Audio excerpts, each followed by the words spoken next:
Well, there's something disturbing, Pastor Franklin, Yes. that the Spirit of the Lord made it known to me. You see, I saw in the Spirit this year, Yes. 2023, there is a devastating unfolding that we are about to witness from the Middle East. You see, I saw in the Spirit Yes. a grouping of demons. Yes. I saw a grouping of demons.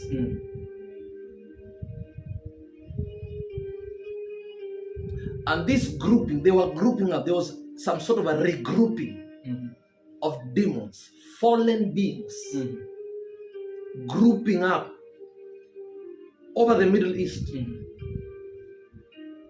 And this is the year, the Lord told me. When I saw that, I asked the Lord, what does that mean? They are regrouping over the Middle East. And the Lord told me, this is the year Satan will be permitted to put Israel to the test. Can you imagine? That this is the year, the Lord told me, Satan, Diablos, will be allowed under the sovereignty of God to put Israel to the test and seduce her. Israel is on the way of seduction, to be seduced, to make treacherous, Yes. to make treacherous decision policy making that will cause disturbances in the Middle East. Wow. Will cause disturbances in the Middle East. For I saw a series of heavy exchange of gunshots. Wow. I saw between the Palestinian forces with that of the Israeli. I saw a series of heavy exchange of gunshots. And do you know what happened? Yes. In this vision I saw in the prayer mountain, it led to death. It led, the series of heavy exchange of gunshots led to the death of one strong, familiar, popular, famous human rights activist, Yes. a human rights lawyer from the Palestinian people. Yes. It led to the death of one. Yes. And this is dangerous because when Middle East is shaken, it affects the whole world. Yes. Most people don't understand. The Middle East, in particular Israel, when Israel is not at peace, the whole world is not at peace. You may not understand because this is prophetic. Yes. The nation of Israel on the global map is key. Her existence and her peace and stability is key to all nations of the world. When Israel is not at peace, Kenya is not at peace. Africa is not at peace. America is not at peace. Russia, Ukraine, nothing works. So pray that that which I've seen concerning Israel and Palestinian should not occur. Pray, for I have seen it this year.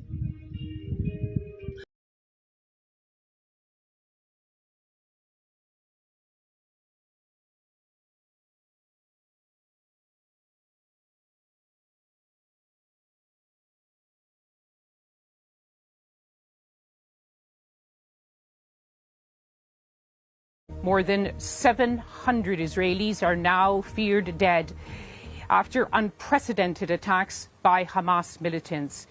It represents the biggest loss of life in a single day in Israeli history.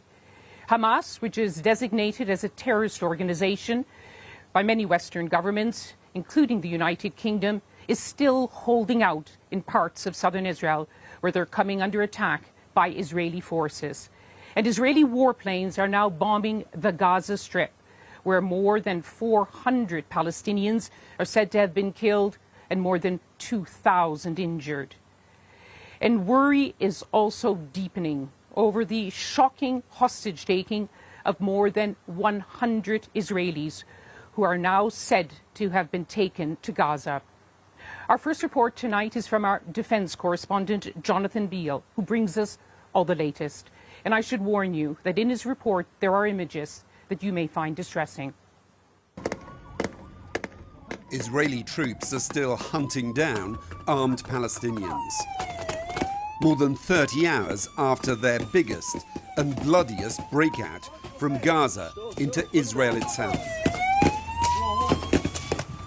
One of the world's most advanced militaries, taken by surprise by Hamas, a militant group kept behind barriers that were supposed to stop this happening.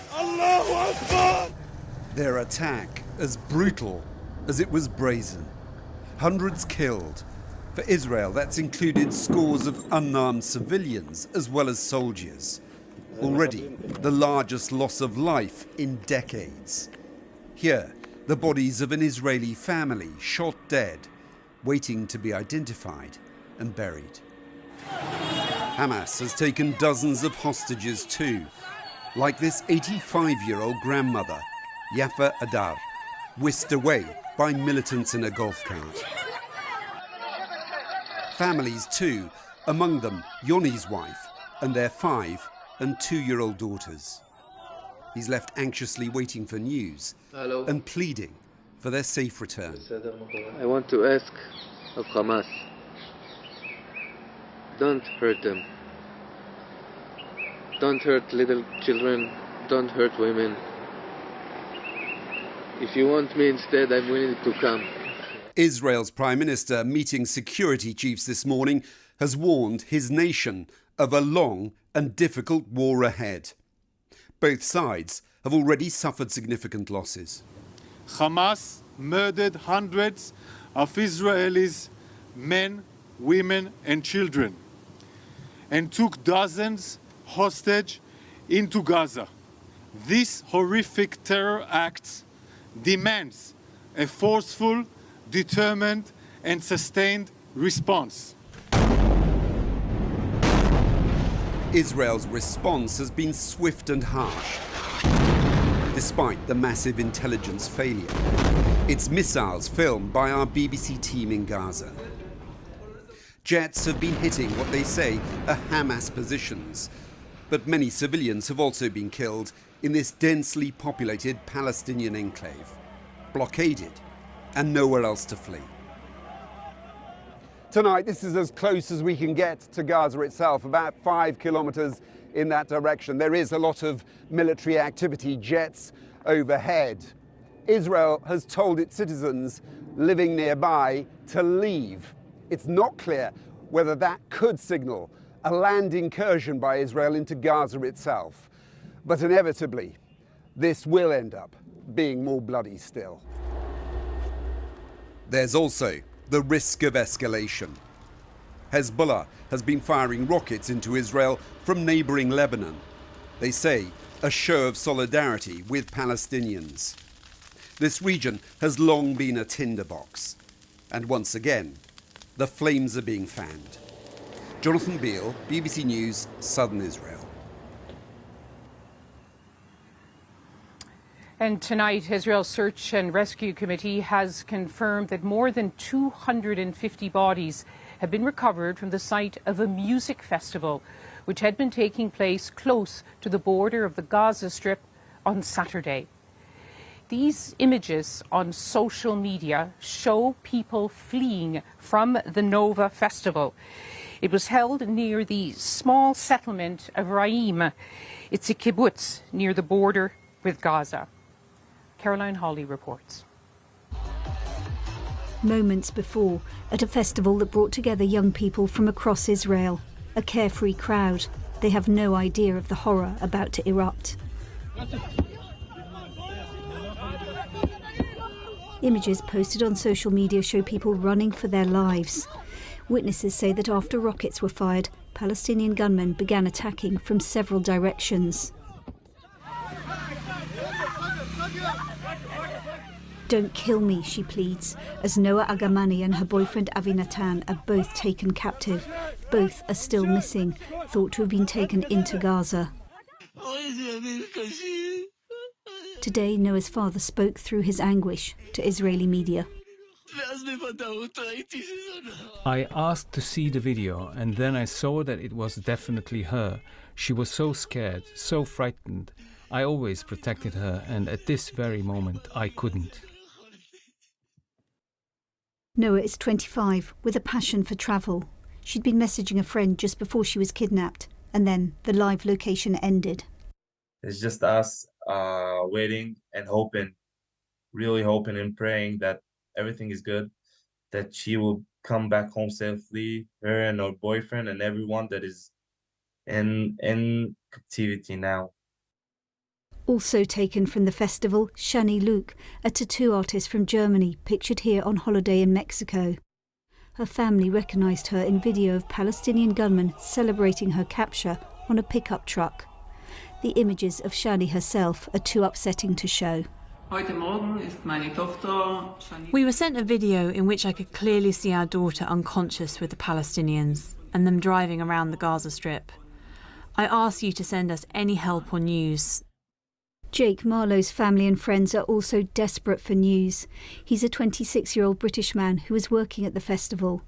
He's reported to have told his mother he loved her and promised to keep her updated before his phone began ringing out. On the road next to where the festival was taking place, the aftermath. We don't yet know what's happened to all those who came in these cars to party, to celebrate. Shell-shocked reunions with those who survived. But the brutality of the attack, the terror of it, will now be seared into the psyche of a nation. Caroline Hawley, BBC News.